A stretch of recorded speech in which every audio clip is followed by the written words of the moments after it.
안녕하세요. 우리가 매일같이 달리는 이 도로, 사실은 아주 정교한 설계도에 따라 만들어졌다는 거 알고 계셨나요? 오늘 그 비밀을 한번 파헤쳐 보겠습니다. 고속도로에서 커브길 싹 돌 때 몸이 바깥쪽으로 확 쏠리는 느낌, 다들 경험해 보셨죠? 이게 그냥 자연스러운 현상 같지만 사실은 아니에요. 이건 보이지 않는 힘, 바로 물리법칙과 싸우기 위한 설계자들의 치밀한 계산이 숨어 있답니다. 그의 답이 어디 있냐? 바로 이 빽빽한 규칙집, 국가건설 기준, 우리가 흔히 KDS라고 부르는 여기에 다 들어 있습니다.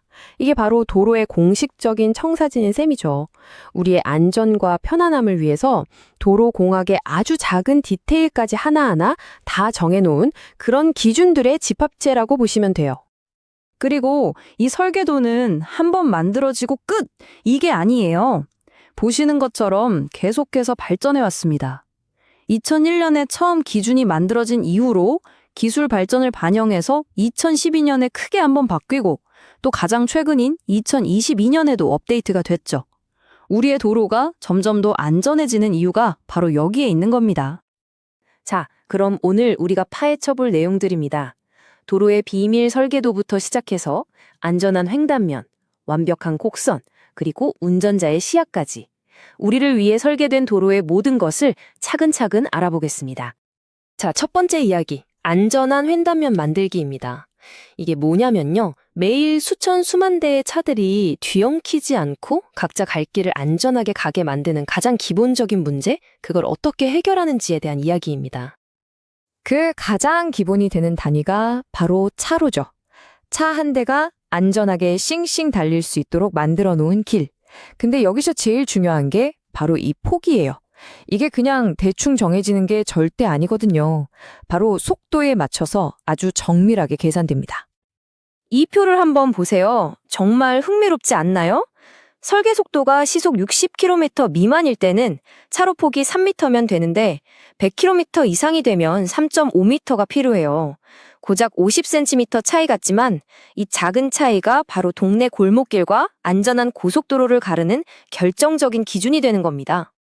자, 그런데 운전하다 보면 예상치 못한 일이 생길 수 있잖아요. 차가 고장난다거나 갑자기 멈춰야 할 때. 바로 그럴 때를 대비한 공간이 갓길입니다. 도로에 아주 중요한 안전지대 혹은 비상 밸브 같은 역할을 하는 거죠. 그리고 도로 위에서 일어날 수 있는 최악의 사고, 바로 정면 충돌을 막기 위한 최후의 방어선이 있습니다. 바로 중앙분리대죠. 반대편에서 달려오는 차와 내가 부딪히지 않도록 물리적으로 공간을 딱 나눠주는 정말 중요한 시설입니다. 좋아요. 이제 도로의 기본적인 구조를 알았으니 좀 더 다이나믹한 상황으로 가볼까요? 바로 커브길입니다. 커브를 돌 때마다 우리 차를 도로 밖으로 튕겨나가게 만들려는 그 보이지 않는 힘에 설계자들은 어떻게 맞서는지 한번 알아보겠습니다. 네, 커브길을 도는 자동차는요, 말 그대로 원심력이라는 힘과 끊임없이 줄다리기를 하고 있는 상태예요. 밖으로 튕겨나가려는 힘이죠. 이걸 이겨내지 못하면 사고가 나는 거고요. 그래서 엔지니어들은 이 힘을 이겨낼 아주 기발한 방법을 설계에 적용합니다. 그 비밀 무기가 바로 편경사라는 겁니다. 말이 좀 어렵죠? 쉽게 말해 도로에 경사를 주는 거예요. 혹시 자동차 경주 트랙 보셨어요? 코너 부분이 안쪽으로 확 기울어져 있잖아요. 바로 그거예요. 도로의 바깥쪽을 안쪽보다 살짝 높여서 이 경사를 이용해 차가 원심력을 이겨내고 안정적으로 코너를 돌 수 있게 도와주는 원리입니다. 그럼 이런 안전한 커브는 어떻게 만들어질까요? 여기 그 과정이 있습니다. 먼저 이 도로의 설계 속도를 정하고요. 그 다음에 도로 종류에 맞는 최대 편경사를 적용합니다. 그리고 속도, 마찰력, 방금 말한 이 경사, 이 세 가지를 갖추고 최소 곡선 반지름, 그러니까 얼마나 완만하게 커브를 만들지를 계상해내는 거죠. 마지막으로 운전자가 부드럽게 진입하고 빠져나갈 수 있도록 길이도 충분히 확보하고요. 정말 체계적이죠? 이 계산의 결과가 바로 이 표에 그대로 나타납니다. 보세요. 시속 60km로 달릴 때는 최소 130m의 반지름이면 되는데 시속 120km가 되면 무려 630m가 필요해져요. 속도가 빨라질수록 훨씬 아주 훨씬 더 완만한 곡선이 필요하다는 걸 한눈에 알 수 있죠. 고속도로 커브가 왜 그렇게 완만한지 이제 이해가 되시죠? 자, 지금까지 도로의 구조적인 안전장치들을 살펴봤습니다. 튼튼한 도로도 만들었고 아슬아슬한 커브도 정복했어요. 하지만 이 모든 것들을 무용지물로 만들 수 있는 가장 중요하고도 예측 불가능한 변수가 하나 남아 있습니다.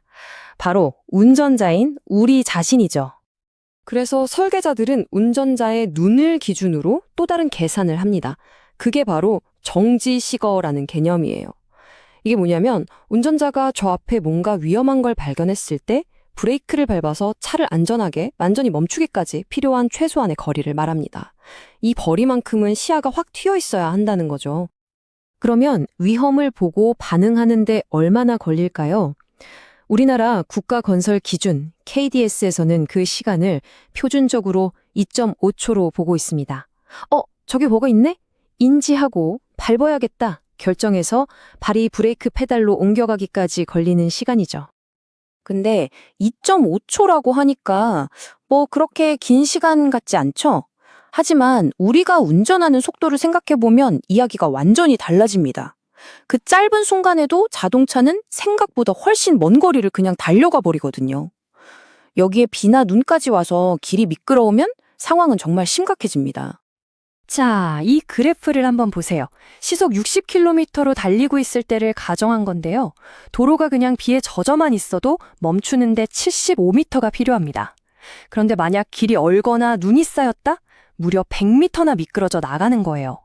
이래서 도로 설계자들은 항상 최악의 상황까지도 고려해서 충분하고도 남을 만큼의 안전거리를 확보해 두는 겁니다. 네, 이제 그림이 좀 맞춰지시나요? 지금까지 이야기한 차로, 갓길, 중앙분리대, 커브길의 평경사, 그리고 정지시거까지 이 모든 것들이 따로 노는 게 아니라는 겁니다.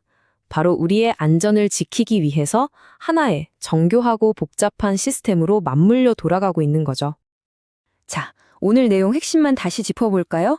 첫째, 우리가 다니는 모든 도로는 물리법칙과 안전 데이터를 바탕으로 한 아주 상세한 설계도를 따라 만들어집니다. 둘째, 차로나 갓길 같은 도로의 횡단면은 교통 흐름을 정리하고 만약의 위험을 대비하는 역할을 하고요. 셋째, 커브길은 편경사라는 과학적인 설계를 통해 원심력이라는 보이지 않는 힘을 이겨내도록 만들어졌습니다. 그리고 마지막으로 도로 자체가 운전자인 우리가 항상 앞을 잘 보고 안전하게 멈출 수 있는 거리를 확보해 주도록 설계되어 있다는 것. 이건 절대 마법이 아니라 아주 치밀한 공학의 결과물입니다. 이제 이 비밀 설계도에 대해 알게 되셨으니 다음에 운전대를 잡으실 땐 좀 다르게 보이지 않을까요? 매일 무심코 지나던 그 길 위에서 여러분은 과연 어떤 보이지 않는 설계의 비밀을 발견하게 될까요? 아마 여러분의 출근길이 전과는 전혀 다른 풍경으로 다가올 겁니다.